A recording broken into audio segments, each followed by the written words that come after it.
High blood pressure or hypertension is often called the silent killer because most people who have it don't show any symptoms. Thanks for joining us for this week's Health News You Can Use. I'm Stephanie Peplinski. During Heart Month, we are discussing what experts call the most neglected condition, uncontrolled blood pressure.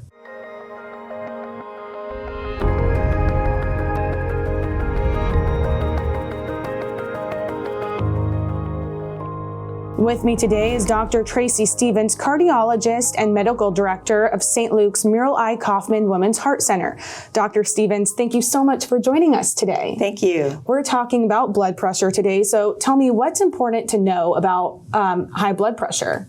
As you said, high blood pressure is the most neglected condition. Most of us will have high blood pressure, but the majority of us don't know it. And the key is if we have high blood pressure, as long as we control it, we're not at greater risk.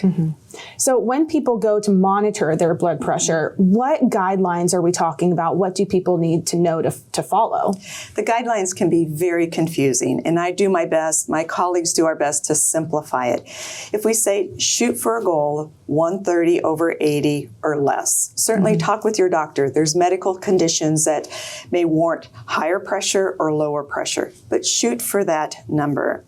I do feel that the younger the population, the good old 120/80 is very reasonable, but we have to be mindful. What the guidelines don't clarify, and I feel strongly should, is that as we age, perhaps we accept a higher blood pressure. So I encourage everyone, especially octogenarians, is to check their blood pressure seated, then stand, and after about 2 minutes while standing, check their blood pressure. If it's a greater than 20-point drop, they should let their physician know about that. For people with high blood pressure or that just older population, what are some things they can do to monitor at home without going to the doctor's office, and what equipment might be available to them to get at a drugstore? I think it's very important. In fact, a wish is that we have a blood pressure cuff in every home in America. And I think that if you don't have one, consider purchasing one and even buy one and give one. It's a life-saving gift. And it doesn't have to be complicated. We do recommend a fully automatic upper arm blood pressure cuff. And it's easy. You just push a button, it inflates, deflates, and gives you the reading. I always encourage take your blood pressure cuff you have at home to your next physician visit. And when they check their blood pressure, by their means, check it with your cuff to make sure it's still accurate. You know, what blood pressure is in the office is not as helpful as what it is where we work, worship, play, where we live. Yeah. Let's talk about how blood pressure affects your overall health. As stated, high blood pressure is the most neglected condition. It's the silent killer. Untreated, it's the single most important risk factor that contributes to dementia, blindness, stroke, heart attack, heart failure, atrial fibrillation, which is one of the most common causes of stroke in our country after age 65. The need for dialysis. If we just treated blood pressure in America, half the dialysis centers would go away.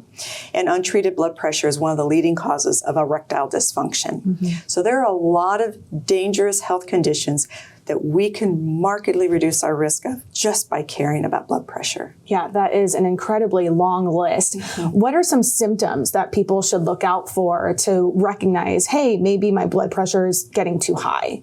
There can be symptoms or no symptoms. And I always say, the only way we know our blood pressure is to check it.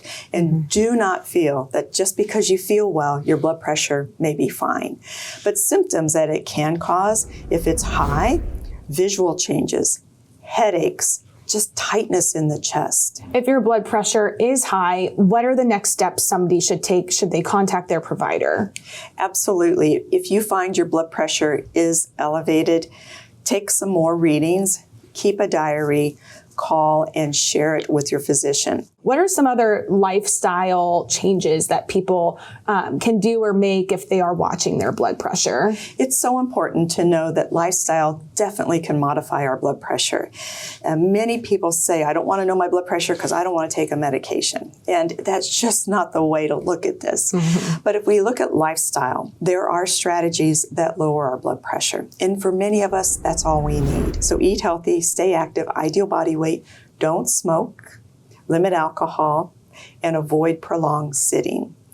During COVID, we have been sitting more than ever. Sitting is the new smoking. Those strategies markedly reduce our risk of high blood pressure. Great advice, and something everybody, can take steps towards doing and living a more active lifestyle every day.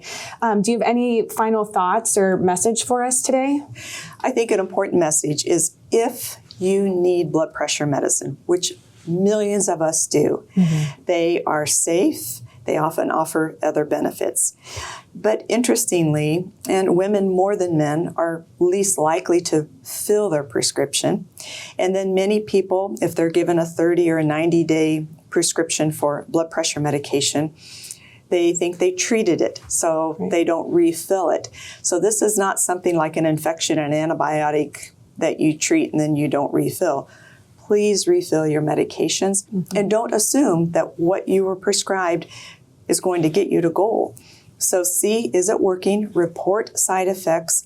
Remember though, your blood pressure medication will lower blood pressure and you may feel a little different because your pressure's lower. That's not a side effect of the medicine, it's the effect, and then we recalibrate. But if it's not got you to goal, report that, because the average number of medicines to treat blood pressure is 3. Oh. So keep going back if something's not working. Absolutely, yes. Care about blood pressure. Great advice. Thank you so much for joining us today, Dr. Stevens. Thank you. To learn more about high blood pressure, visit stlukeskc.org/blood pressure. You can also find updates on other health news at stlukeskc.org/news. Thanks again for watching. We'll see you next time on Health News You Can Use.